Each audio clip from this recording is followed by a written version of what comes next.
Hello students, इस video में हम स्टेफाइलोकोकस ऑरियस की morphology, culture characteristics, lab diagnosis and pathogenesis को डिस्कस करेंगे। तो हम स्टार्ट करते हैं मॉर्फोलॉजी पार्ट से। स्टेफाइलोकोकस ऑरियस कोकाई और स्फेरिकल शेप में पाए जाते हैं एंड इनका साइज 1 माइक्रोमीटर होता है इन डायमीटर। अगर हम इनकी अरेंजमेंट की बात करें तो ग्रेप लाइक क्लस्टर्स फॉर्म करते हैं। ये बेसिकली शॉर्टर चेन फॉर्म करते हैं और ज़्यादातर ये ग्रेप लाइक क्लस्टर्स के फॉर्म में पाए जाते हैं, जैसा कि हम देख सकते हैं स्लाइड में। ग्रेप लाइक क्लस्टर फॉर्म करते हैं ये एंड इनकी जो साइज़ है वो 1 माइक्रोमीटर है इन डायमीटर। अगर हम बात करें मोटिलिटी की तो स्टेफाइलोकोकस ऑरियस नॉन मोटाइल होते हैं, नॉन स्पोरिंग होते हैं एंड साथ ही साथ नॉन कैप्सुलेटेड भी होते हैं। लेकिन कुछ स्ट्रेन्स ऐसे होते हैं स्टेफाइलोकोकस ऑरियस के जो कि खासकर यंग कल्चर, जिनको हम माइक्रोस्कोपिकली जब देखते हैं तो उनमें कैप्सूल की प्रेजेंस हमें दिखती है। Staphylococcus aureus gram positive bacteria होते हैं एंड अगर हम कल्चर कैरेक्टरिस्टिक्स की बात करें तो स्टेफाइलोकोकस ऑरियस एरोबिक होते हैं एंड फैकल्टेटिव एनारोबिक होते हैं। एरोबिक होते हैं दैट मीन्स ये ऑक्सीजन की प्रेजेंस में ग्रो करते हैं। तो staphylococcus aureus aerobes and facultative anaerobes होते हैं एंड इनको ग्रोथ के लिए जो टेम्परेचर रिक्वायर होती है वो 10 degree Celsius to 42 degree Celsius होती है। बेस्ट ग्रो करते हैं ये 37 डिग्री सेल्सियस टेम्परेचर पे एंड इनकी पीएच रिक्वायरमेंट होती है 7.4 टू 7.6। अगर हम स्टेफाइलोकोकस ऑरियस को न्यूट्रिएंट अगर के सरफेस पे ग्रो कराते हैं तो हमें किस तरीके की कॉलोनी देखने को मिलेगी और अपीयर होगी वो हम डिस्कस करते हैं। तो हम न्यूट्रिएंट अगर के सरफेस पे ग्रो करा रहे हैं स्टेफाइलोकोकस ऑरियस को तो गोल्डन येलो कलर की ओपेक कॉलोनी और काफ़ी स्मूथ कॉलोनी हमें देखने को मिलेगी, अपीयर होगी and 2 to 4 mm in size in diameter ये कॉलोनी अपीयर होते हैं। ये कॉलोनी सर्कुलर, कन्वेक्स, स्मूथ और काफ़ी शाइनी होते हैं एंड कॉलोनी की साइज जैसा कि मैंने बताया 2 to 4 mm इन डायामीटर होता है।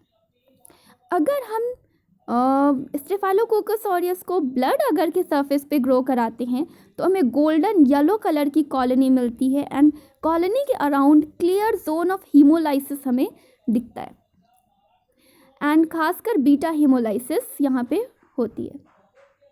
स्पेशली जब हम शीप और ब्लड अगर में इंक्यूबेट कर रहे हैं कल्चर को और ग्रो करा रहे हैं एंड जो एटमॉस्फेयर है उसमें 20% CO2 है, देन हमें काफ़ी clear zone of haemolysis observe करने के लिए मिलेगी। काफ़ी क्लियर जोन ऑफ हीमोलाइसिस हम ऑब्जर्व कर सकते हैं गोल्डन येलो कलर की कॉलोनीज के अराउंड। अगर हमने मैकोंकी अगर के सरफेस पे ग्रो कराया है तो यहाँ हमें स्मॉलर कॉलोनीज मिलती है इन कंपैरिजन टू न्यूट्रिएंट अगर एंड यहाँ पे पिंक कलर की कॉलोनी फॉर्म होती है लैक्टोज फर्मेंटेशन की वजह से। अब बात करते हैं मैनिटोल सॉल्ट अगर के सरफेस पे ग्रो कराने की, जो कि काफ़ी क्लिनिकली सिग्निफिकेंट है। स्टेफाइलोकोकस ऑरियस के पास कैपेबिलिटी होती है मैनिटोल को फर्मेंट करने की एंड ये येलो कलर की कॉलोनीज फॉर्म होती है। यहाँ पे येलो कलर की कॉलोनीज अपीयर होती है। इवन मैनिटोल सॉल्ट अगर के सरफेस पे हम जो इस स्टेफाइलोकोकस ऑरियस को ग्रो करा रहे हैं, हम इस मैनिटोल सॉल्ट अगर को एज अ सिलेक्टिव मीडियम भी यूज़ करते हैं स्टेफाइलोकोकस ऑरियस को आइडेंटिफाई करने के लिए फूड पॉइजनिंग के केस में फ्रॉम फीकल सैंपल से आइडेंटिफाई करने के लिए स्टेफाइलोकोकस ऑरियस को एज अ सिलेक्टिव मीडियम हम मैनिटोल सॉल्ट अगर को यूज़ करते हैं। और जैसा कि हम देख सकते हैं ये येलो कलर की कॉलोनी फॉर्म करते हैं मैनिटोल सॉल्ट अगर की सरफेस पे, जैसा कि हम देख पा रहे हैं।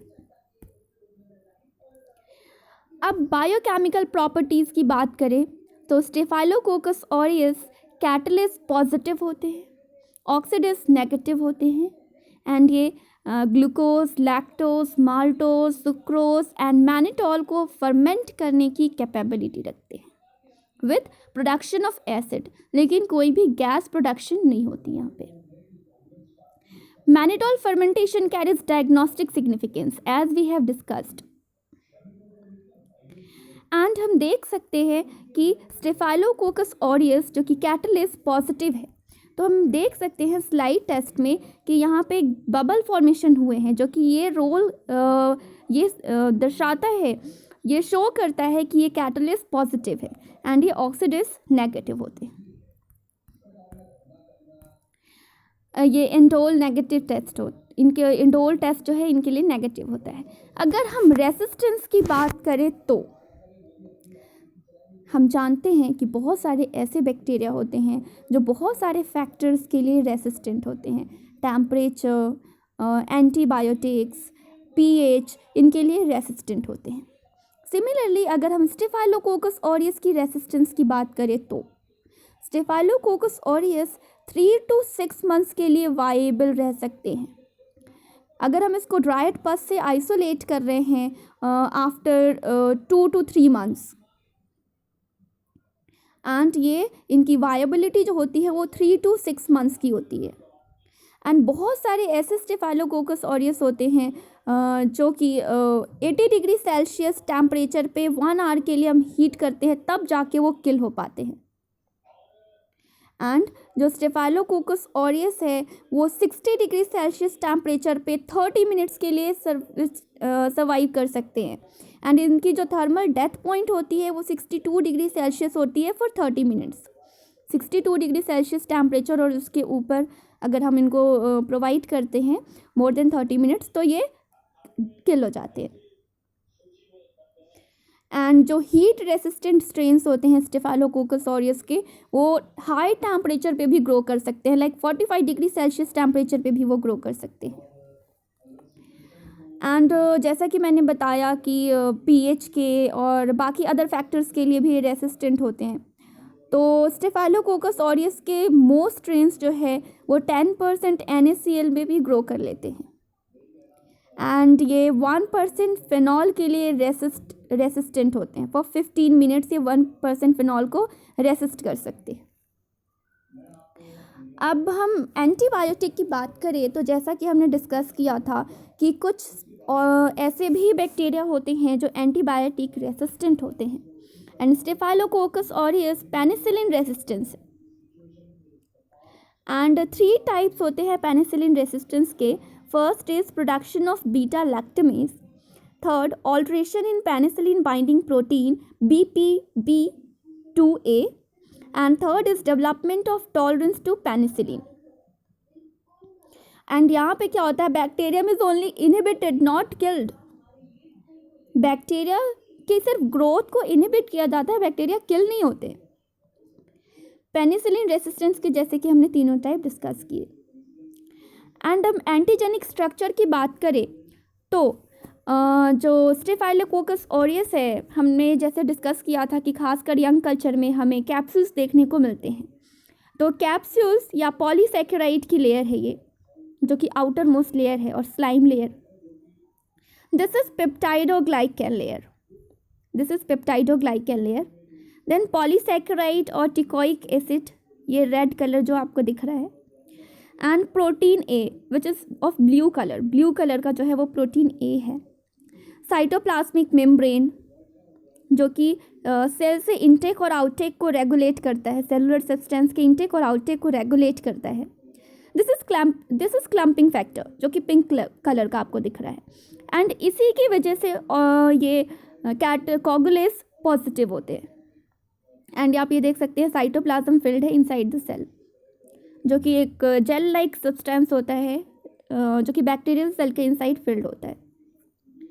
अब हम पैथोजेनिसिटी की बात करें तो सोर्स ऑफ इन्फेक्शन के आधार पे इनको हमने 2 पार्ट में डिवाइड किया है, एक्सोजेनियस एंड एंडोजेनियस। एक्सोजेनियस में पेशेंट्स और कैरियर्स आते हैं, एंड एंडोजेनियस में ये कॉलोनाइज्ड साइट के थ्रू इन्फेक्शन जो है वो स्प्रेड होते हैं, फैलते हैं, इनका source colonised site. Mode of transmission की बात करें तो फर्स्ट है कांटेक्ट, डायरेक्ट और इनडायरेक्ट कांटेक्ट के थ्रू ये स्प्रेड होते हैं, ट्रांसमिट होते हैं एक पर्सन से दूसरे पर्सन में। एंड थर्ड है, हमने एयरबॉर्न ड्रॉपलेट्स को, इन्फेक्टेड एयरबॉर्न ड्रॉपलेट्स को इनहेल कर लिया तो ये ट्रांसमिट हो जाते हैं। क्लम्पिंग फैक्टर, जैसा कि हम बात कर रहे थे कि ये जो स्टेफाइलोकोकस ऑरियस है ये कोगुलेस पॉजिटिव होते हैं एंड क्लम्पिंग फैक्टर बहुत ही मेजर रोल प्ले करता है इसमें। बेसिकली ये क्या करते हैं, ये बाइंड करते हैं फिब्रिनोजन से और उसको फिब्रिन में कन्वर्ट कर देते हैं एंड क्लम्प फॉर्म्स हो जाती है। अगर हम वायलेंस फैक्टर की बात करें तो वायलेंस फैक्टर के आधार पे दो टाइप्स यहाँ पे हमने इनको डिवाइड कर रखा है। First is cell associated factor and second is extra cellular factor. Cell associated factor में cell associated polymers, cell surface proteins आते हैं एंड एक्स्ट्रा सेलुलर फैक्टर्स में एंजाइम्स एंड टॉक्सिन्स आते हैं। हम यहाँ पे एक्स्ट्रा सेलुलर फैक्टर्स को डिस्कस करते हैं जिसमें मेजर रोल प्ले करते हैं एंजाइम्स। एंजाइम्स में कैटालेज एंजाइम, जैसा कि हमने डिस्कस किया था, जितने भी स्टेफाइलोकोकस ऑरियस के स्पीशीज़ होते हैं, जितने भी स्टेफाइलोकोकस होते हैं वो कैटालेज एंजाइम प्रोड्यूस करते हैं जो कि हाइड्रोजन पेरोक्साइड को कैटालाइज करके और न्यूट्रलाइज कर देता है और हाइड्रोजन पेरोक्साइड को कैटालाइज करके कन्वर्ट कर देता है वाटर में एंड ऑक्सीजन में। एंड इसी कन्वर्जन की वजह से बबल फॉर्मेशन होती है जो कि ये शो करता है कि ये पॉजिटिव है। एंड हम जानते हैं कि स्टेफाइलोकोकस ऑरियस कैटालिस पॉजिटिव है। Staphylococcus aureus catalase enzyme release करते हैं जो कि कैटालाइज करता है हाइड्रोजन पेरोक्साइड को वाटर में एंड कन्वर्ट कर देता है वाटर में एंड ऑक्सीजन में and as a result bubble formation होती है, जैसे कि हमने प्रीवियस स्लाइड में, अभी पहले वाली स्लाइड में देखी थी। अगर हम कोगुलेस की बात करें तो स्टेफाइलोकोकस ऑरियस के जो स्ट्रेन्स होते हैं वो दो फॉर्म्स ऑफ कोगुलेस को पॉज करते हैं। First is bound coagulase and second is free coagulase. Coagulase bound to staphylococcus cell wall can directly convert fibrinogen to insoluble fibrin and cause the staphylococci to clump. And the cell-free coagulase accomplishes the same result by reacting with the globulin plasma factor, जैसा कि हमने discuss किया था। अब है जो third enzyme है जो रोल प्ले करता है। थर्ड एंजाइम है हाइलुरोनो। तो थर्ड एंजाइम के बारे में हम यहाँ पे डिस्कस करेंगे। थर्ड है हाइलुरोनाइडेज। हाइलुरोनाइडेज एंजाइम क्या रोल प्ले करते हैं मैं बता दूँ। हाइलुरोनाइडेज एंजाइम जो है वो हाइड्रोलाइज करते हैं हाइलुरोनिक एसिड को एंड ये एंजाइम जो है वो स्टेफाइलोकोकस ऑरियस की स्प्रेड को फैसिलिटेट करते हैं टिश्यूज़ में and more than 90% staphylococcus aureus के स्ट्रेन्स जो है वो इस एंजाइम को प्रोड्यूस करते हैं। देन नेक्स्ट है लाइपेजेस एंड अदर काफ़ी सारे एंजाइम हैं, डीएनएज, फॉस्फेटेज एक्सेट्रा। अगर हम स्टेफाइलोकोकल डिसीज़ की बात करते हैं तो स्टेफाइलोकोकस डिसीज़ कॉज करते हैं हमें and disease produced by staphylococcus aureus. On that basis two groups are there, infections and intoxication. Firstly will discuss infections. अगर मैं आपको मैकेनिज्म ऑफ एक्शन समझाऊं इन्फेक्शन के तो क्या होता है, जैसा कि हम जानते हैं स्टेफाइलोकोकस ऑरियस कोकाई शेप के होते हैं और स्फेरिकल शेप के होते हैं एंड हमारी स्किन डैमेज होती है जहाँ से या टिश्यू डैमेज साइट से इनको एक्सेस मिल जाता है और ये यहाँ से एंटर हो जाते हैं एंड देन ये हमारे सेल से और एक्स्ट्रा सेलुलर मैट्रिक्स से अडहेयर करके कॉलोनाइज करते हैं एंड देन ये होस्ट डिफेंस मैकेनिज्म को इवेट करते हैं एंड मल्टीप्लाई करते हैं एंड फाइनली ये हमें टिश्यू डैमेज कॉज कर देते हैं। ये काफ़ी सारे skin and soft tissues infection हमें कॉज करते हैं, जैसे कि folliculitis, boil, abscesses, wound infection etcetera. Folliculitis की हम बात करें तो फॉलिकुलाइटिस होता क्या है? It is inflammation of the hair follicles and a small red bump or pimple develops at infection site of hair follicles। जैसा कि हम देख सकते हैं हेयर फॉलिकल के साइट पे इन्फ्लेमेशन हो जाता है और रेड कलर के बम्प्स और पिंपल्स डेवलप हो जाते हैं, इन्फेक्शन हो जाता है हमारे हेयर फॉलिकल की साइट पे। इवन फॉलिकुलाइटिस जो है वो हमारे एक सिर्फ स्किन के जो हेयर फॉलिकल्स है वहाँ पे अपीयर होते हैं और इन्फेक्शन कॉज करते हैं। अगर हम बात करें एंडोवैस्कुलर इन्फेक्शन की, तो एंडोवैस्कुलर इन्फेक्शन में बैक्टीरियमिया, सेप्टिसीमिया, एंडोकार्डियाइटिस एक्सेट्रा आते हैं। तो एंडोकार्डियाइटिस क्या होता है? Basically it is an inflammation of the inner layer of the heart, the endocardium। ये हमारे हार्ट के इनर लेयर में इन्फ्लेमेशन की वजह से होते हैं। बेसिकली एंडोकार्डियाइटिस अगर कैसे होता है? जब बैक्टीरिया ब्लड स्ट्रीम के थ्रू ट्रैवल करके हमारे हार्ट में एंटर हो जाता है एंड हमारे हार्ट में एंटर होने के बाद ये हमारे हार्ट वाल्व्स को डैमेज कर देते हैं, हार्ट टिश्यूज़ को डैमेज कर देते हैं। बेसिकली आप देख सकते हैं ये हेल्दी हार्ट वाल्व है और ब्लड स्ट्रीम के थ्रू ये बैक्टीरिया ट्रैवल होके हमारे हार्ट वाल्व में एंटर हो गए हैं और इन्होंने डैमेज कर दिया है हमारे हार्ट टिश्यूज़ को। ये हमें यूरिनरी ट्रैक्ट इन्फेक्शन भी कॉज करते हैं। एंड जो सेकंड था उसमें वो था इंटॉक्सिकेशन। हमने इन्फेक्शन में देखा था, हमने डिसीज़ेस में देखा था, स्ट्रेप्टोकोकल डिसीज़ेस में कि दो ग्रुप्स थे वहाँ पे, इन्फेक्शन एंड इंटॉक्सिकेशन। इन्फेक्शन हमने डिस्कस कर लिया, सेकंड था इंटॉक्सिकेशन।